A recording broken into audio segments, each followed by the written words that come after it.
السلام علیکم اور نیوز کے ساتھ میں ہوں صبا کامران۔ خبر شامل کرتے ہیں شجاع آباد سے۔ سہولت بازار میں دور دراز سے آنے والے مرد، خواتین اور بچوں بزرگوں کے لیے اذیت کا سبب بن گیا۔ تفصیلات کے مطابق سہولت بازار میں قائم آٹا پوائنٹ پر سینکڑوں خواتین، مرد، بچے، بزرگ شہری قطاروں میں لگ کر ذلیل و خوار ہونے پر مجبور ہو رہے ہیں۔ لوگوں کا کہنا ہے کہ سہولت بازار میں سرکاری آٹا سیل پوائنٹ پر بیٹھے مالکان کی ملی بھگت اور اقربا پروری باعث شخصیات کو بغیر لائن کے آٹا فراہم کیا جاتا ہے۔ پرائیویٹ ہوٹلوں اور دکانداروں کو فوری سپلائی کیا جا رہا ہے، جس کی وجہ سے قطاروں میں کھڑے لوگ ذلیل و خوار ہو کر گھروں کو بغیر آٹے کے لوٹ جاتے ہیں۔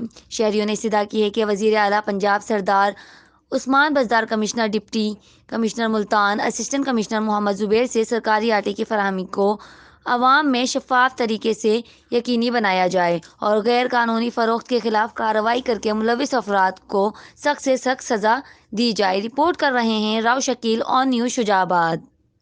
لائک کریں، کمنٹ کریں، شیئر کریں اور بیل آئیکن کو پریس کرنا مت بھولیں۔ دیکھتے رہیے آن نیوز۔